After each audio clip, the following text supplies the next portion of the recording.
me give this a bash, or you can give it a try. Okay, say a few words. Testing, testing. We hearing? Bob? Okay, with that, Bob Gostisha.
For those of you listening, unfortunately, somebody made a mistake and didn't throw the right switch.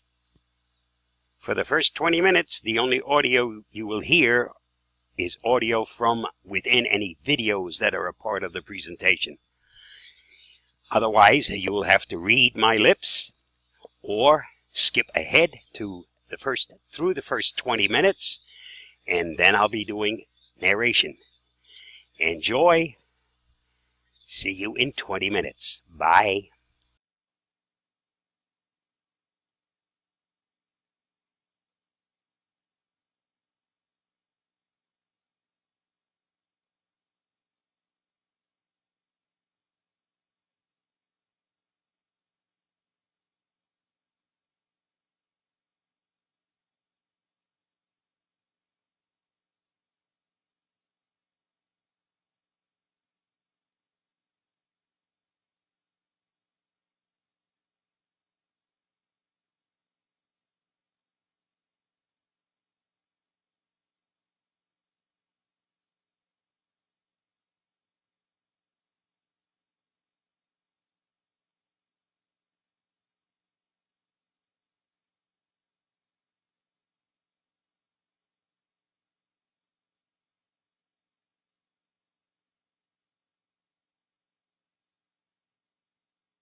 and find all the possible hackable devices.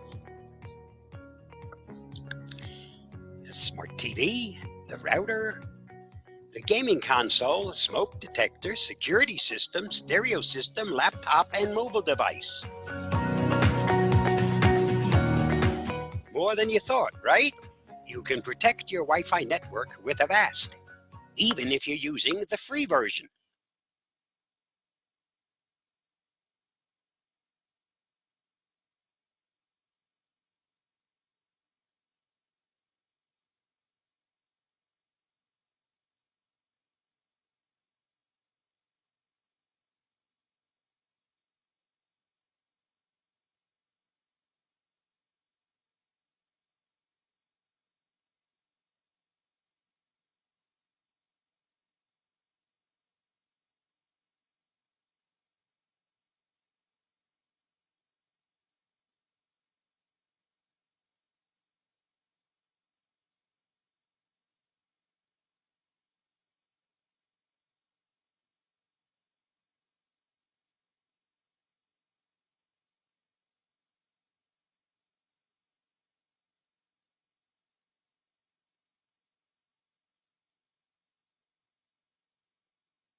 It's time for us to start paying attention to our cars.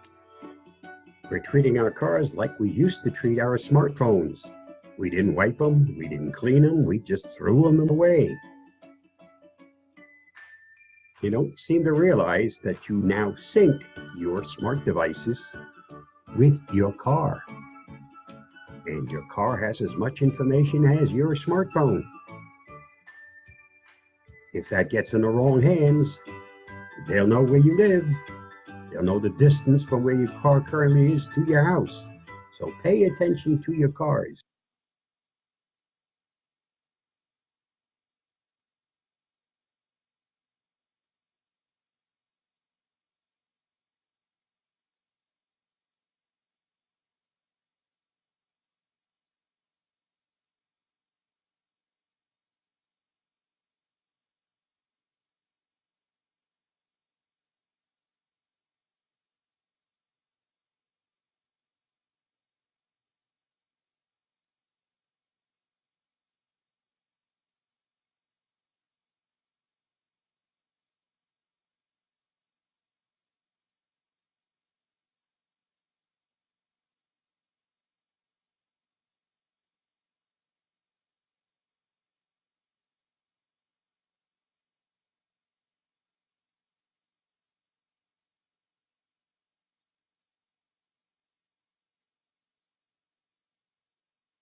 Give it the whole time. Go ahead. Why, was something wrong? Whoop, we just got a little bit louder. Which means the folks at home probably didn't hear a word I said. That's okay. Hope they are good at reading my lips.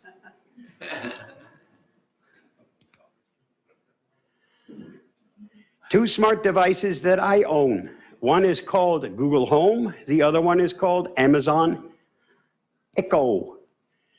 I have a better word for both of them, but question always is, how do you make sure that these things are 100% safe? And there actually is a way of doing that. Purchase the device. When you get it home, put it on its shelf. Then don't plug it in and don't connect it to Wi-Fi. It's now 100% safe. It's also 100% useless. There is no way when you use a smart device like this to guarantee 100% safety. The only way to be 100% safe from anything that these devices do is to not use them. That also goes for your computers, your smartphones, all devices. If they're connected to the internet, there's always some risk. Technically, if you've ever been on the internet, you no longer have any privacy. It's gone, okay? At this point, if you're worried about how do I protect my privacy, sorry, it's too late. You can't go back in time. You can erase things, but that doesn't guarantee that the backup isn't available someplace. To be 100% safe, never ever go online. And nowadays, to do that, it's an impossibility. Even my wife, who fought like heck and never used anything except a dumb phone, has now started to use a smartphone. My old smartphone is her brand new smartphone because I decided to buy a new one and she didn't want me to throw away the old one. But sooner or later, all of us bite the bullet and go online. Yes, there are things you can do online to share less, but you always share something. Once these are connected, the question then becomes, which is the better of the two? I happen to own them both because I found out that as smart as Alexa is, Google, for many things, Google Home, is smarter. Alexa happens to be more like a real person, and Google is more like a business who gives you everything and anything you ask for. So for conversation, I much rather use Alexa. But for things that I really need to know, I still depend on better and more accurate information out of Google Home. Again, it's a personal thing. Which one is the better of the two? You be the judge. Hey, Google, tell me a joke. This might make you laugh. I once stayed up all night trying to figure out where the sun went. Then it dawned on me.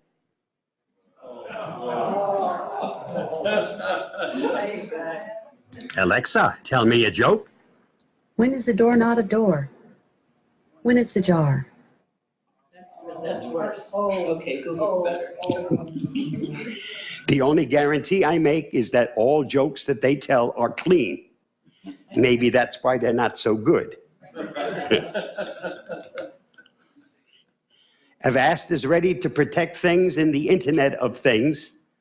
Avast uses artificial intelligent behavior analysis of all data entering and leaving your home. And basically, to keep you safe, if what comes into the house is kept safe and what leaves your house only goes to where it's supposed to go and only sends the information it's supposed to send, that's one way of keeping you safe. This is something brand new from Avast that is currently still in early alpha testing. I'm one of those. It again uses artificial intelligence and it scans everything and makes sure what we pretty much train those smart devices. Once trained, there are certain traits that they have. They only do things a certain way. They are computers. And if they start doing things that are not normal to them, this is where your protection comes in and will block that unnormal behavior.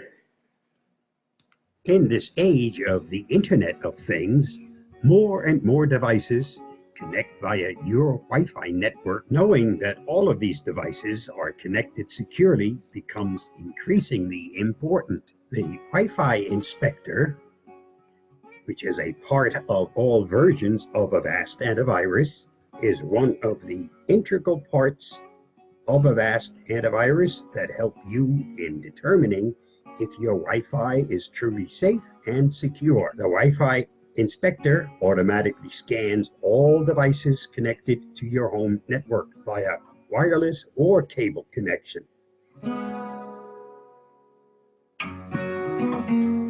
If it finds a problem, it lets you know what the problem is, and in most instances, gives you step-by-step instructions on how to fix that vulnerability it may have discovered. Remember, your router is the front door to your system. Making sure it's secure and anything connected via that router is securely connected is extremely important. Stay safe, be free. I hope this helps. Using the Wi-Fi connector is one way for you to be able to tell whether or not you have any vulnerabilities in that router. If it hasn't been updated yet, that will automatically show up.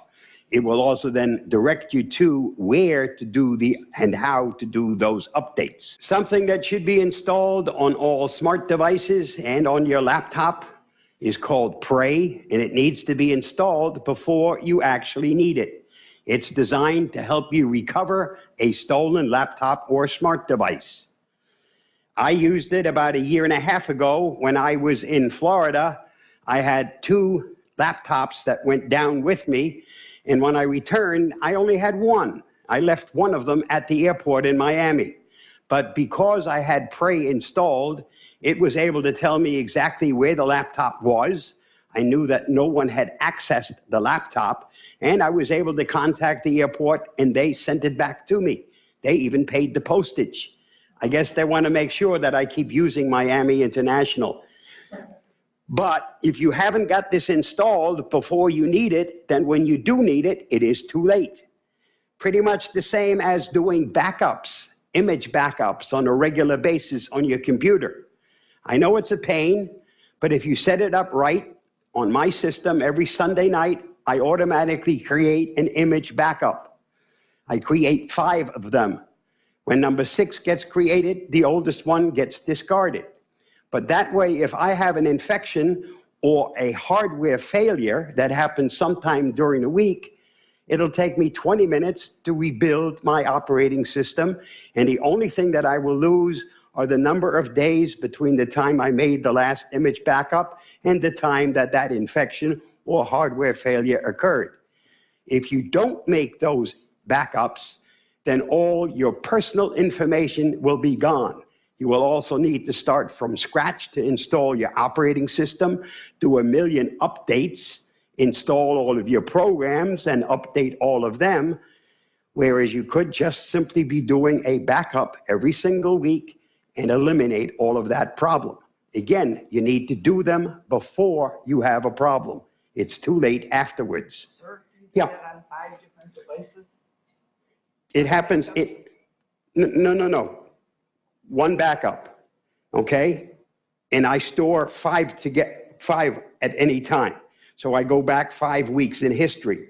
When week number 6 comes along, it gets recorded, it becomes the newest, and the oldest one drops off. So I always have 5 weeks that I can go back. But all on one backup device? Yeah, you can buy a 2 terabyte external hard drive for less than $100. So we're not talking about something very expensive anymore. What software? Windows, since Windows 7, you've had an image backup program that still works just as well now in the latest version of Windows 10. Okay? On my YouTube channel, you'll find a video that shows you exactly how to set it up. So with one button, you automatically start that backup.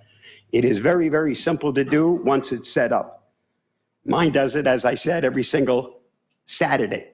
I used to have it on Sunday. I found that to be inconvenient because I always forgot it. But whatever works for you, once you set it up, it happens automatically. Just remember, the day that you do that backup, do not shut down your computer before you start doing your backup. Garage door openers used to be a very simple device. You push the button and it opened your garage door.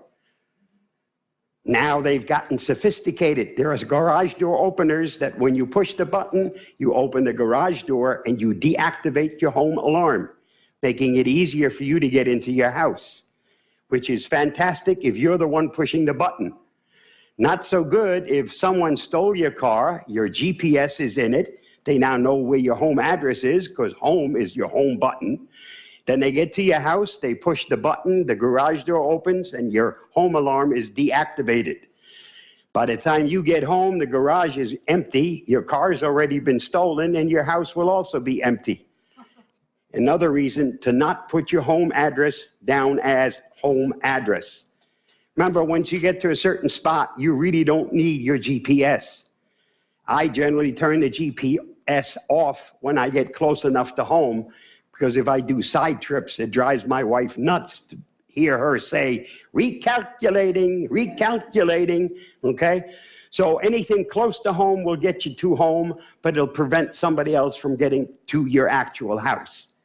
Never pick an address close enough so when you click the garage door opener, that it actually opens your garage door. So your next door neighbor is not advisable because you may still be, whoops, I'm out of the picture. Okay. Oh, I'm sorry. Yes. Can bad guys have a collection of these radio devices for opening garage doors and just drive around until they get one? They can, because they work on frequencies, and yes, you can stumble on one, but it's not very likely. One of the things I did on my way up, we stopped in North Carolina to visit relatives, and he happens to use Simply Safe for protection for his house, which is the same thing I use, okay? So the first thing I did when I got into his house is I took my thing and I said, but no, it didn't say alarm turned off. So I felt pretty good because I knew if it didn't work for him, it probably won't work for me. And the garage door opener works the same way, okay? How do you know if you're using Facebook that it's been hacked and that you're actually still the one in control of Facebook? And this is one way to tell. Has your Facebook page been hacked? There's an easy way to tell. Log into your Facebook account.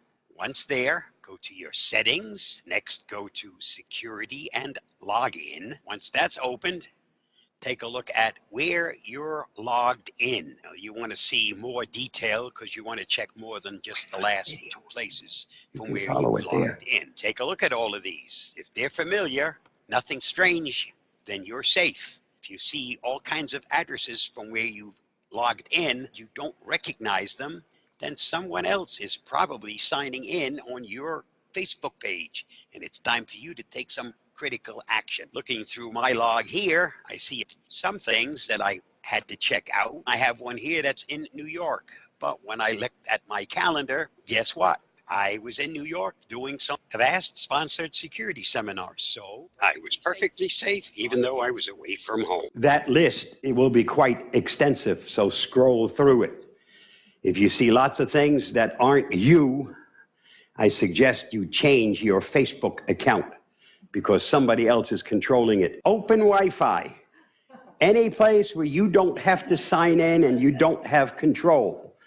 And we find that at McDonald's, Starbucks, the library, many, many places, hotels that you happen to be staying at, all of those are not under your control, yet they give you free access to Wi-Fi.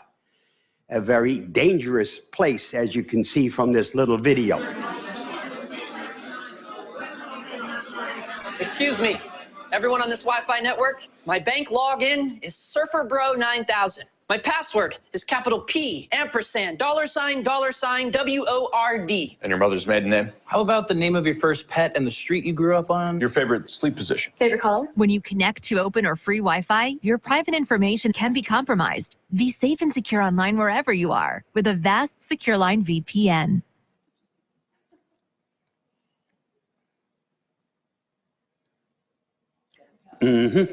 Yep.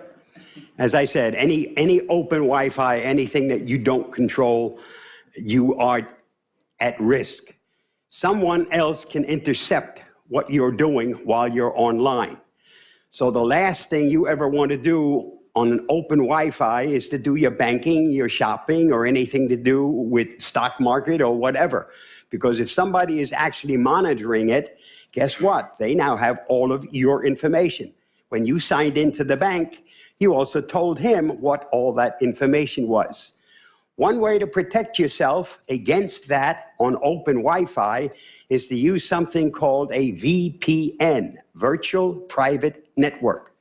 A virtual private network encrypts everything that you do before it leaves your computer, and it doesn't get unencrypted until almost the destination where that transmission is going to. So if someone were to intercept your information, it's fully encrypted. They don't have a key, and therefore you're safe, and they get garbage. It's almost like doing crypto locker, but in reverse. In this case, you have the key, the crook doesn't. Now, if we can only figure out how to get him to pay us, what you should be doing anytime you're on open network and you have to do things that normally only get done on a secure network is to use a VPN. I actually always use a VPN. The one from Avast is not free. It's free to me because it's Avast's fault that I have to be on so much open Wi-Fi, so I get a license from them, okay? But for anyone else, they would have to pay for it. What you can do is there are free VPNs available. One of them, if you use Opera, the browser, happens to be, well, I'll start to rephrase that a little bit and take back a little bit. Opera has just been purchased by a Chinese consortium. So you need to do your own little bookwork to see if you are really comfortable in using it. I no longer do because of that fact. The Great Wall of China keeps many Chinese from getting to things that they'd like to get to, but they also steal lots of information. So Opera does offer a free VPN. Once you install it, you go into your settings and then privacy and security, and you'll see the VPN. Once you check that box, this VPN logo will turn from red to blue. Anytime it's blue, it means the VPN is working and everything you do within that browser is totally encrypted. Again, notice the caution. But this is one way to get free VPN. There are others available. Most of them have quite a few restrictions. Quite a few of them come with ads that they constantly flash at you. So you pretty much get what you're paying for. If you want a decent VPN without interruptions that are speedier than the free ones, you have to shell out some money. But it's one way to keep yourself safe, even on open networks. Crypto mining not only happens on computers, it also happens on your smart devices. Crypto mining is where someone else uses your computing power in order to earn bitcoins. And bitcoins, as you know, can be worth quite a bit of money. But they're actually stealing your computer's computing power in order to earn those bitcoins. Some things to help protect your privacy. If it comes on paper, before you throw it into the trash, if it's got anything personal in it, put it through a shredder. Many people get their mail, this is crap, just throw it in the garbage. There are people out there that actually go through the garbage and they sell all the information that they're able to harvest. Don't become one of their victims. If you have important papers at home, they should be in your home safe. If you don't have a safe at home, put it in the safe deposit box at the bank. If you leave it at home and it's in the drawer and somebody breaks into your house, they now own all of your important papers. You should be using a different password for everything that requires a password. If you use the same password and they steal that password, they'll now have access to everything that requires your password. Don't be fooled. The guy that called you from Microsoft to tell you that your computer's infected is not your friend. He's also not from Microsoft. Get one of those calls, the best thing and the safest thing you can do is not engage them in conversation. Hang up the phone. The second you engage them in conversation, they start recording everything you say. And if they get access to your computer, guess what? They'll now use your conversation, your own words, to make purchases with the information they've gathered. And when you deny that you've made the purchase, it's your own words that they'll be playing back to you. You'll have a heck of a time denying it. Your phone, if you can take it out of its pouch and it's ready to be used, when you lose it, that crook will also have immediate access. You need to protect your phone so that you can't just get it and start using it. Passwords, fingerprint ID, picture ID, two-factor authentication, whatever, but use something to protect your phone so that a swipe up, down, or sideways is not what you need to access your phone. You're entitled once per year to a free credit report from each of the 3 major credit reporting companies. But what you should be doing is to stagger your request for those reports. Don't ask for all 3 in January, because you'll have 3 reports all containing the same information, and then you have to wait a whole year to get another free report. In January, get your report from Equifax, then come back in May, get it from Experian, and in September, get your report from TransUnion. That way, once every 4 months, you'll have a fresh credit report, and if something's going on, you'll know about it.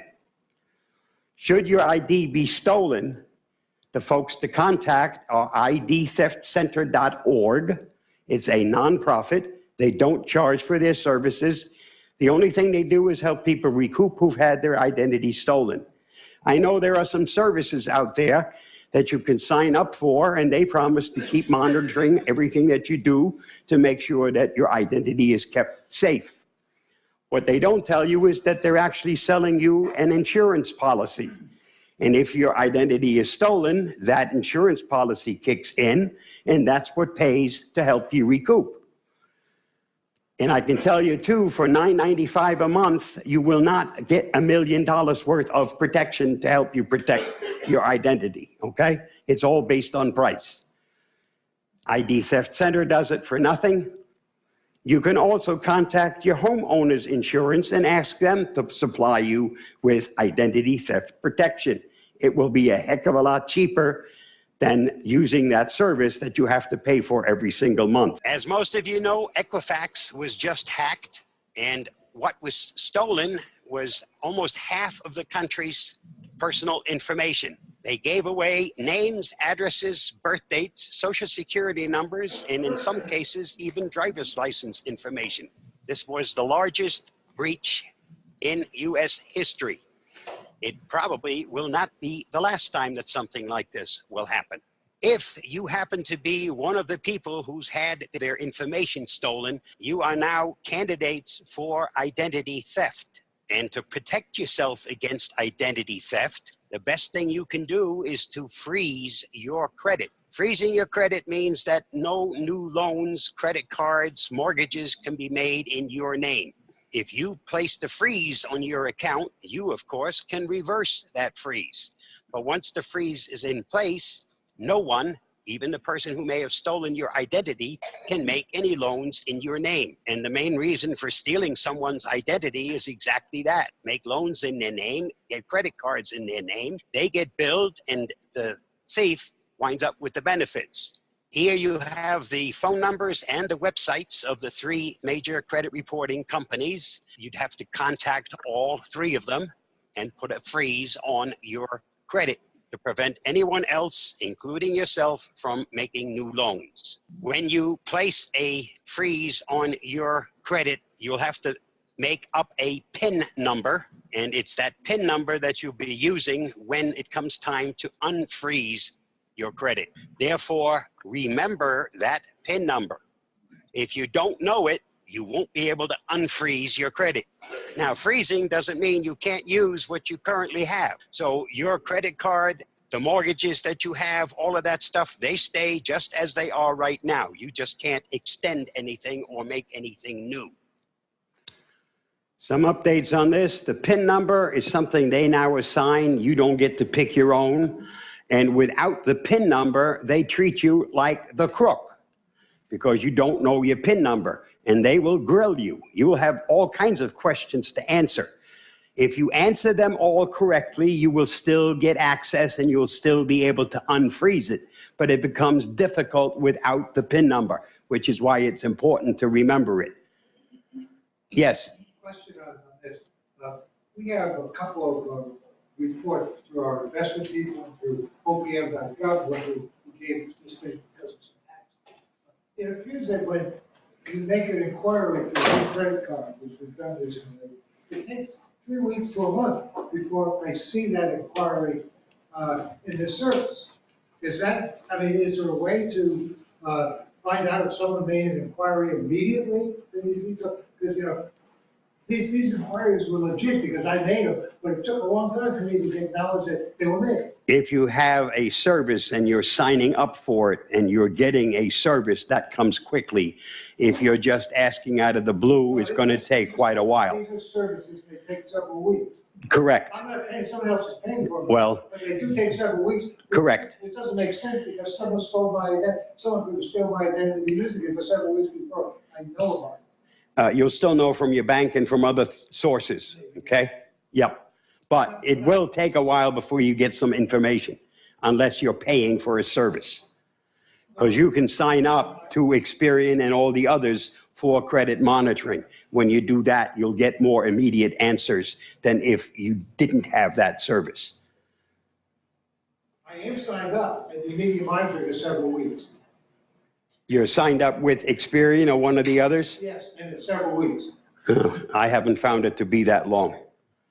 Again, I check and ask them, what am I paying for? I also call this the breach that keeps on breaching because in March of this year, another 2.4 million Americans whose data was stolen was discovered.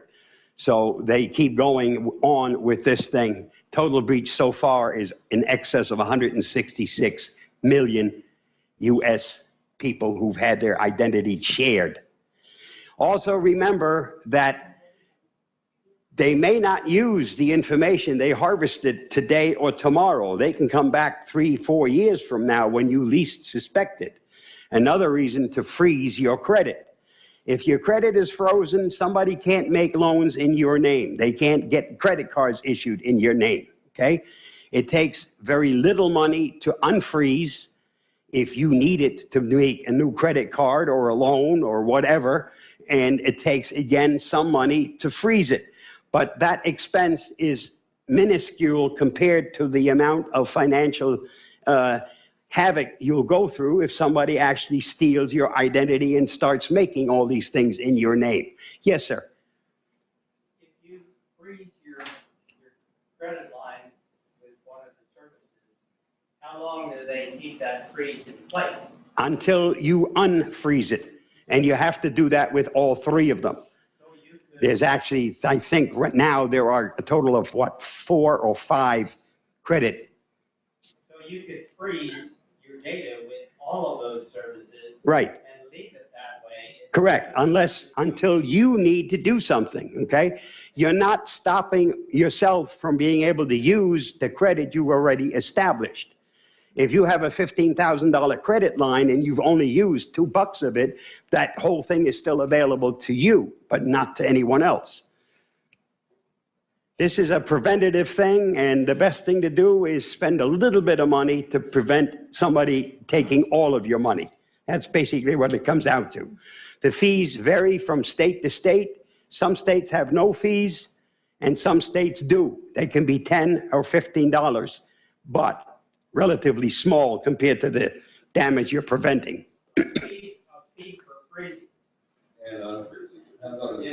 It depends on the state, okay? Yep. Sometimes, rarely, our credit card company will say something about an unauthorized purchase. And if it is unauthorized, then they will cut out that credit card and issue us a new credit card. Mm-hmm. If we froze our account, would we not be able to do that? There wouldn't be any unauthorized because you're the only one that can use it. Nobody else. Well, it doesn't stop your current. If somebody stole your current credit card and started using it, they would still have unauthorized, okay? It stops new things from happening, not current.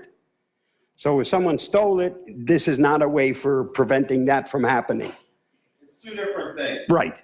One's your credit card that you have in a bank. And the other one is making a new one. Account at the credit reporting agency. And you can tell the credit reporting agency, don't issue any more credit to anybody for any reason. And that way your stuff is locked. But you have to pay a fee for that. If you have to unlock it, for example, you need to get a mortgage, for example, you might have to go to one agency, unlock your credit for a couple days so that the agency can go in, make sure that you're a good candidate, then you go back in and relock it. Correct. It has really nothing to do with your credit card. That's the bank.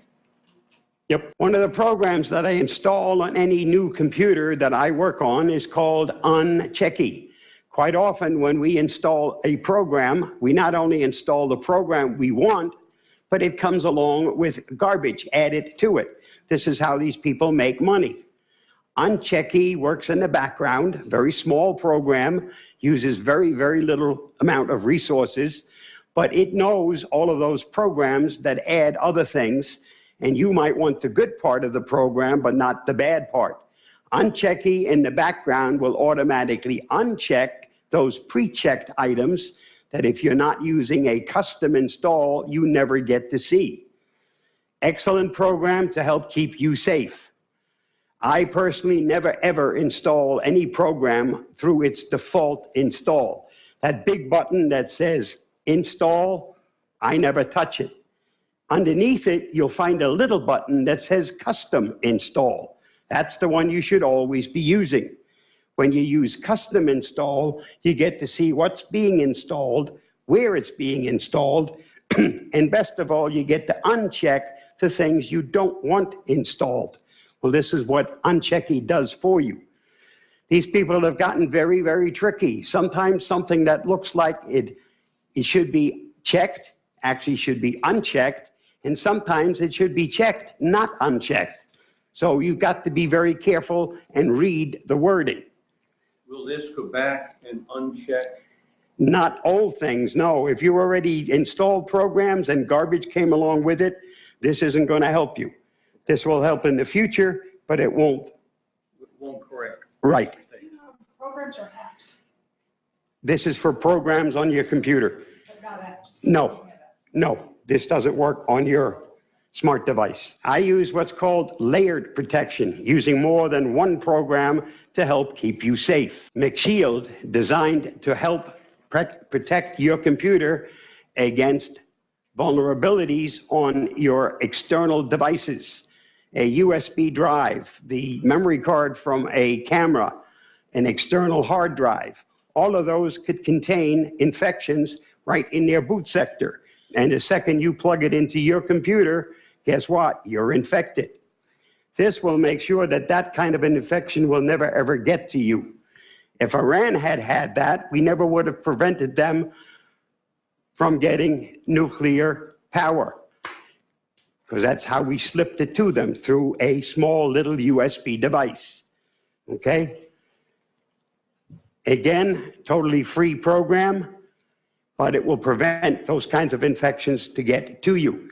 Your antivirus program, by default, is not meant to check everything on an external device.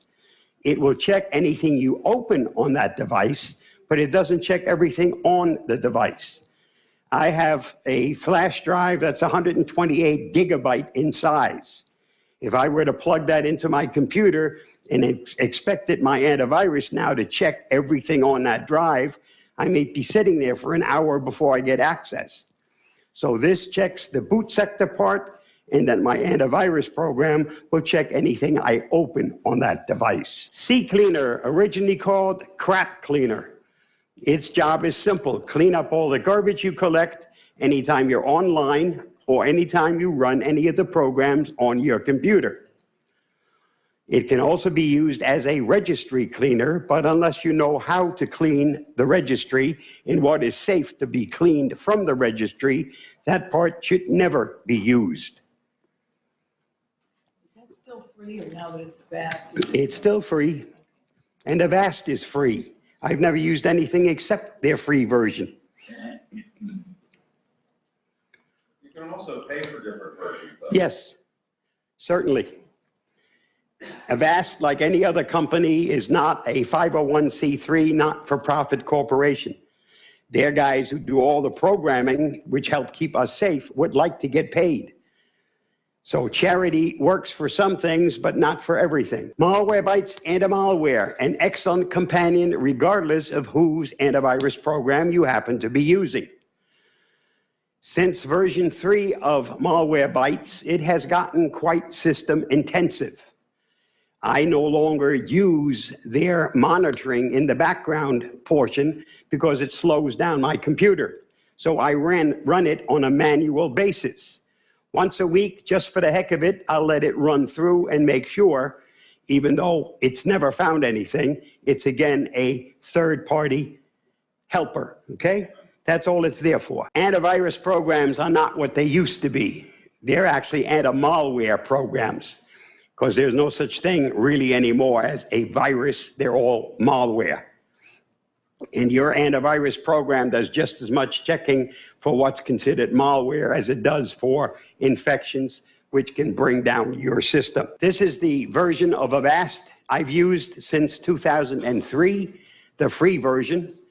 Back in 2003, I was actually using Norton. Actually, Norton was using my computer and on occasion gave me access. That's when I did some research. I stumbled on Avast, and it's been there ever since. It's light on system resources, and it's done an excellent job of keeping my system safe.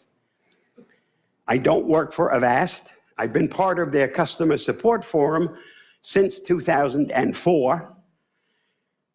And in 2010, they asked me if I'd like to do presentations in person. And I said, fine, what's the deal? The deal is simple. They pay for all of my expenses the second I leave home till I get back. Every expense is on their dime, not mine. So I was retired, happily retired, but since somebody else was willing to pay for my vacations, I said, sure, why not? My wife is with me on this one.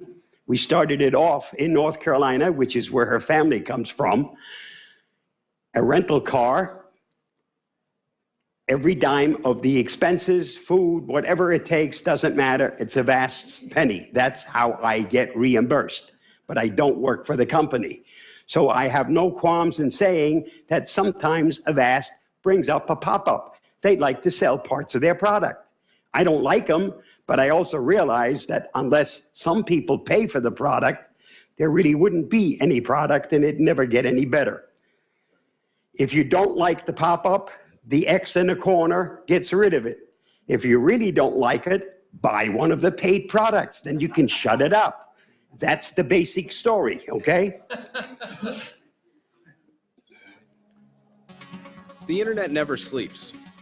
Morning, noon, and night, millions of people are working, playing, and connecting online. While the internet grows, serious cyber threats are growing along with it. Avast makes the world's most popular internet security software. And we've built the largest global cybersecurity network to keep you protected, no matter the place, whatever the time of day. We analyze data from our 400 million users and use next-generation detection algorithms based on artificial intelligence and machine learning to detect and block threats in real time, anticipating and stopping attacks before they do damage. Every month, Avast prevents over 1 billion malware attacks around the world, all without ever slowing you down. Whatever you do, wherever you connect, morning, noon, or night, Avast keeps you protected online. Avast Antivirus is available for both PCs and Macs. It's also available in different form for your Android devices. There is no antivirus program, no third-party antivirus program for those of you that own an iOS device. Apple has a simple philosophy. If it's not safe, we'll send out a patch and we'll fix it. But there is no third-party protection. Not like there is for Android devices, iOS devices, and Macs. Something safe can certainly be just as good, if not better, than something you pay for. About 1.5 years ago, Avast purchased AVG. So if you're running AVG, you're actually also running Avast. The only difference between the two products at this point is the outside wrapper. Your user interface is different in the two. If you've always used AVG, it still looks like AVG. And if you're running Avast, of course, it's Avast. But the inside part, the part that keeps us safe, is a merger of the two products. The best of both moved into one product to help keep us safe. And as you can see here from the review from Avast and AVG are among the top. Here are your paid babies, and they aren't always toward the top. Okay, so free, paid for. In Avast, the protection that you get in the free version is exactly the same as the protection you get in the paid version. What separates free and paid is not the protection, it's the add-ons. If you want a firewall, a spam blocker, or lots and lots of other goodies, you're paying for the goodies, not the protection part. That's the same no matter what version you use, which is why I've used nothing but the free version. Windows 10 comes with an excellent firewall. I don't have to pay for one. Lots of other things I use that are free. Call me a cheapskate. Passwords, I said you need to use a secure password, and you should be using a different password for everything that requires one. Remember that, because sooner or later we're going to need one, so we have to remember our password, okay? When we get older, it's hard to remember 1 million different passwords, which is why what you should be using is a password manager. Some statistics. These are the 10 most used passwords worldwide. And yes, one of them is password. None of them are secure.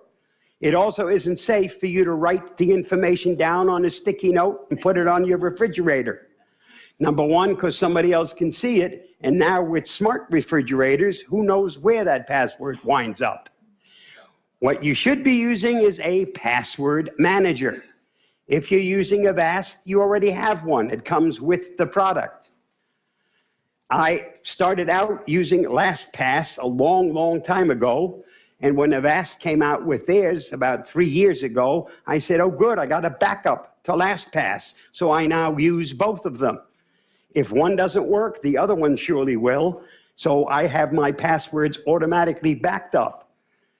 Happens to be an excellent password manager. Remember that your passwords are stored online, but they don't store your password to get into the password manager. And you need one. You're the only one that knows that password. So don't forget it, because if you do, you get to start all over again. Not good when it comes to passwords. Yeah. Is this password manager device independent? Does it work on every device? It works on Windows, Macs, iOS devices, Android devices, and you can sync it across all the devices. For those of you that have an Android device, we probably have more personal information on our smartphones and tablets than we do on our computers. Our computers have become our workhorses, but we use those devices for almost everything else. Our youngsters don't even bother with computers anymore. They have a smartphone and they have a tablet. That is all they need. Pretty soon, you'll be able to sell desktops as an antique. Actually, I haven't used my desktop in about 3 years. Laptop, I can take it any place, but I am lost without my laptop, okay? Not like my grandson. My grandson doesn't own a laptop. He's got a smartphone. What does he need a laptop for? He's got young eyes and he's got smaller fingers and more educated fingers. I think they're born with a smartphone. This is what Avast can offer those of you that own an Android device totally free of charge.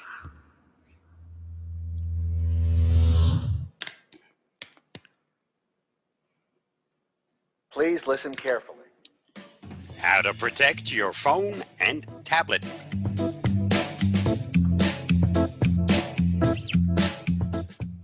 With so much valuable data inside, our phones are magnets for all kinds of hostile software.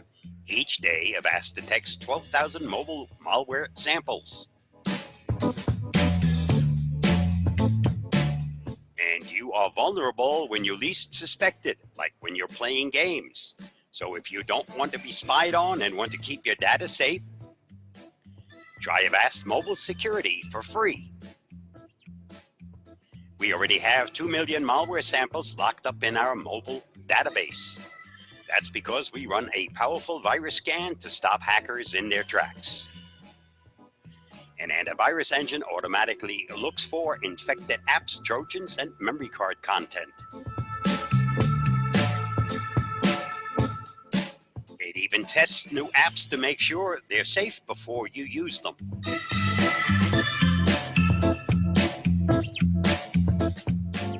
And Wi-Fi security always keeps your connection safe no matter where you connect.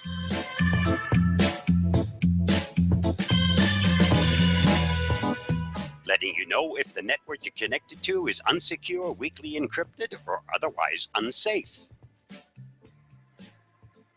You can even lock your apps to keep your app content safe from children, thieves, and cheeky friends. Filter incoming calls and texts, block specific numbers from calling or messaging you, and avoid any awkwardness.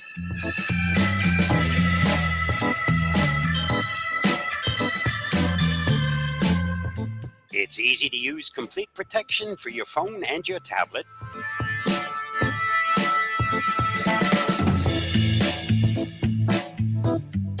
The cost? What cost? It's totally free. Download Avast free mobile security directly from Google Play. You run into an internet access problem or a problem with your computer and you just simply can't figure out what's causing it, here's a recommendation for a simple fix. Hello, IT? Have you tried turning it off and on again? Many people think that that's actually a joke, and it's not. Quite often, things build up in the background, and until you totally disconnect that device from electricity, you can't clear that garbage from the background. And that's what's preventing you from doing whatever you're trying to do.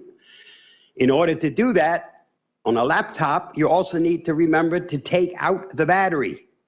And then you have to wait long enough for the capacitor to discharge. Capacitor is designed to hold onto the electricity. You notice that especially if you have a very quick power outage, you don't lose your device. It just keeps working.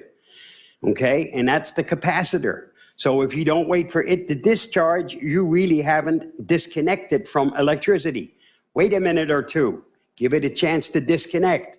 Then when you reconnect, most likely you're going to find your problem is gone and you're back in business. I can tell you it is the very first thing we do when we repair a computer, a laptop, a desktop, a smart device. The first thing to do is disconnect and just let it start from scratch. If you don't do it at home, spend that 5 minutes, then send it to the shop, let them do it, and sell you that $79.95 or better bill for fixing your computer. You could have done it at home, but it's okay. Let them do it for you at the store. Disconnect and make sure the garbage is gone. Some of you by now have already started to receive your new Medicare card. And guess what? No Social Security number on it. Uncle Sam has finally figured out it's not safe to have the Social Security number on the Medicare card. Better late than never. We've now come to a fork in the road. Please don't sit on it. This one might hurt. For those of you that have always wondered what cloud services are all about, this should make it very easy to understand. There are all of your files up in the cloud. Actually, cloud services means that your files are stored on someone else's server, someplace in this world. Nobody knows exactly where. It's wherever they have their server farms, okay? But it's somebody else's hard drive that these things are sitting on. Cloud services make sure that you pick a reputable company, one that's going to give you everything for absolutely nothing, may not be in business when you actually need that backup. Also, how do you know what they're doing with those files? Those cheapies are liable to sell all your information. The ones that charge you for it, or the reputable companies, are less likely to do that. They may take what is publicly available, but they will not make an attempt to get into those files. So again, it comes down to pick somebody reputable, not necessarily somebody who's willing to give you a whole lot for nothing. You want to make sure your files are still available when you actually need them. It took a long time, but I finally found out what that spoiler is actually designed to be used for. Please don't sit back there when the guy's doing 80. Not safe. Quite often, when you go online, and if you've been there long enough, you will have run into the 404 page not found error. It always seems to happen on a website that we really actually want to see. And it's embarrassing when that happens. It's a lot more embarrassing when it happens at home.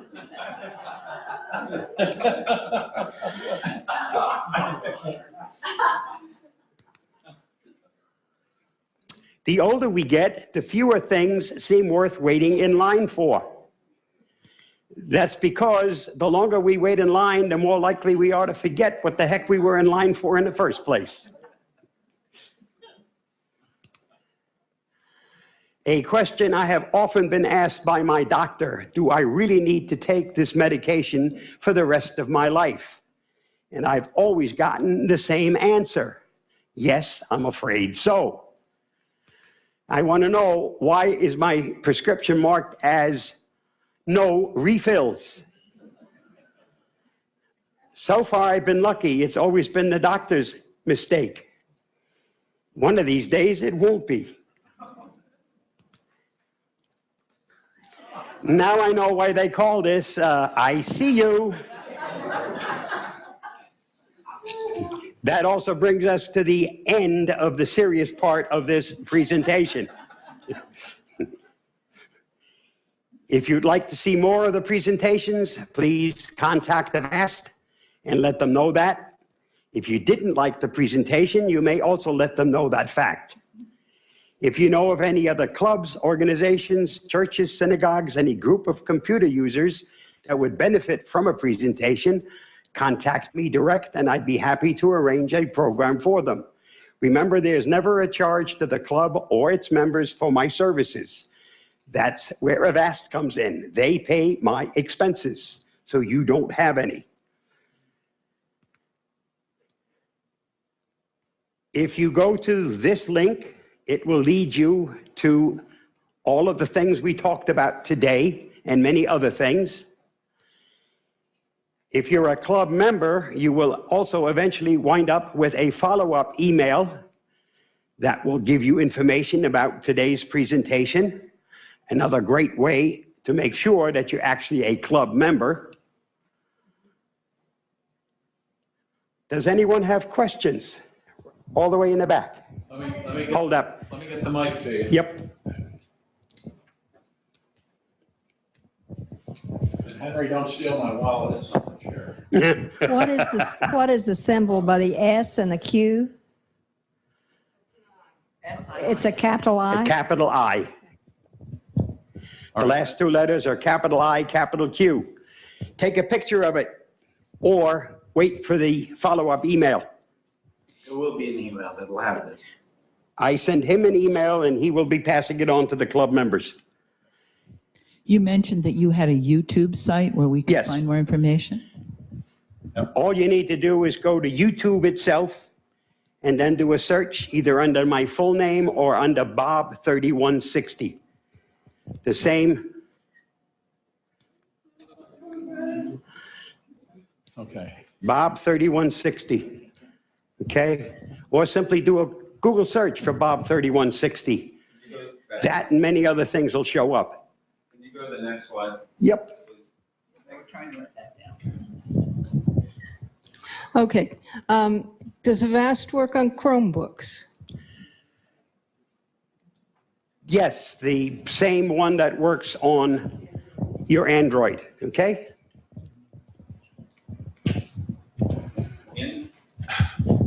What about Linux?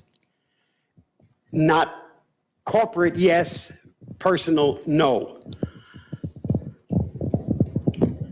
There used to be. There isn't anymore.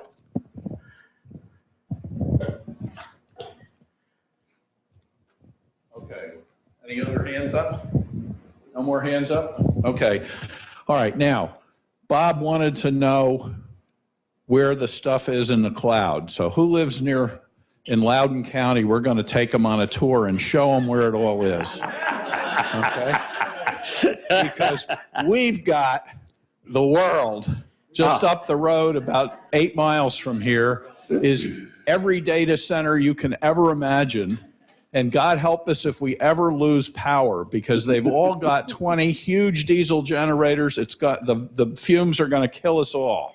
But So we you got more data centers along one road and a few side roads than you can possibly imagine, and they're just building them constantly. The little town that I live in, which is Las Lunas, New Mexico, Facebook is putting in a server farm.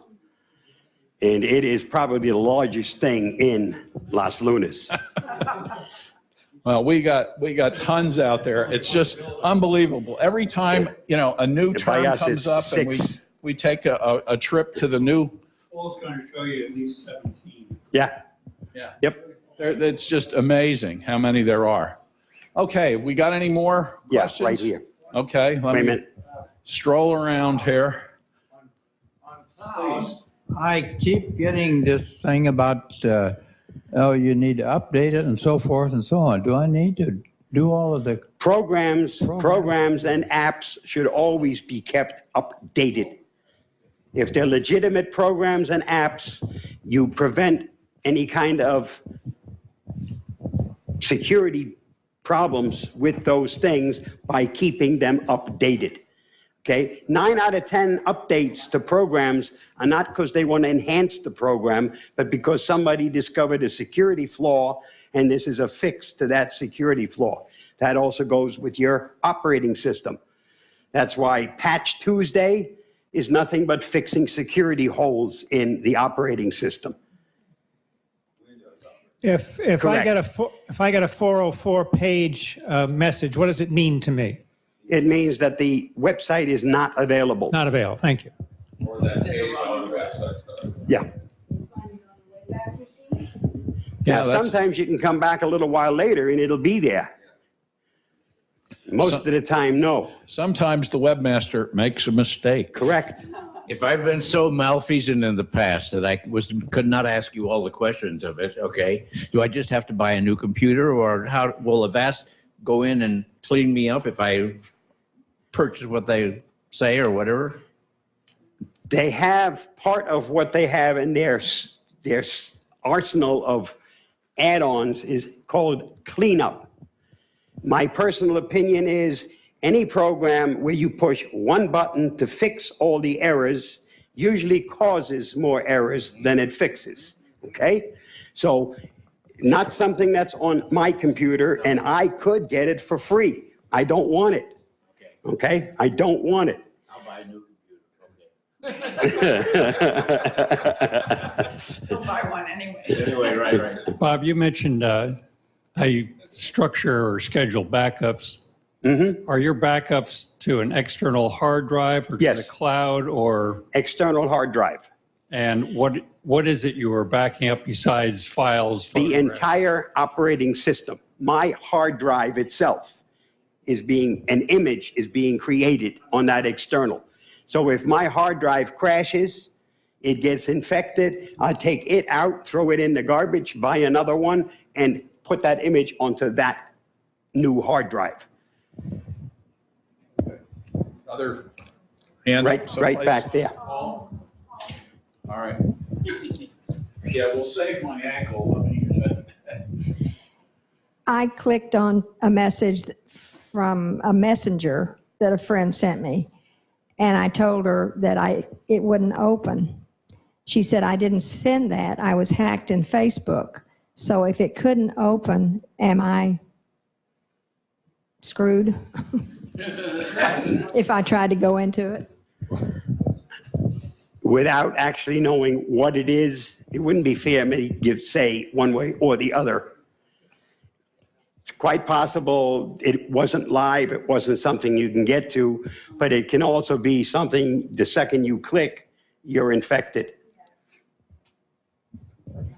Most of my equipment is Apple gear, and you made remarks about Apple gear operations that seem to suggest that there's very limited things you can do. Can you clarify what to do with Apple gear in general terms? Apple gear fixes its own. When there's a problem, they give you a patch. That patch fixes it.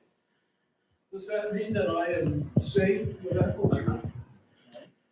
No, because there are, unfortunately, in the old days, when hardly anybody used an Apple product, yes, you were very safe because the guys who made the bad stuff didn't want to waste the time on something nobody used, okay? Apple has become very popular, so it now pays for the bad guys to invest their time and also send the garbage to you. If you have a problem, the advantage you have with an Apple product is you can go to the Apple store and they'll fix it for you, okay? You can't do that. You can go to the Microsoft store if you find one, but here the best thing to do is make sure you don't get it in the first place. Leo. Just a quick follow-up to your question of backup. If you're backing up your entire system and all your files and the whole thing, what is the runtime for that backup? Mine, because I have quite a bit on it, through the night. By the time I get there in the morning, it has done its job. Okay? So no sweat off my back because I'm sleeping anyway. It's working. So that one night, you have to leave your computer on. And that is automatic the way you have it set up? That's correct. That's correct. Every Saturday night at 8 p.m., it starts the backup cycle. I want to address Linda's comment before about the problem that she had. Linda, what you need to do is run a full scan, whatever your anti-malware product is now, and probably also use something like Malwarebytes and run that as well on your phone. Okay, well, Avast does it. Norton has a phone product. It may well be worth investing in those things or getting the free version of Avast for your phone. If it's an Android device, yes. But you have an iPhone, right? Well, then you're going to have to rely on that Apple has kept it out of there. Okay? Chances are, if you haven't noticed anything yet, you may be okay. But if it's something that's taken information, I would drop back from using anything financial on your phone. Okay? It sounds like Avast would cover all the security needs one would have. Is that a fair statement? I have a Mac. If you have a Mac, yes. Now, if you have a Mac and you also use the Windows side of the Mac,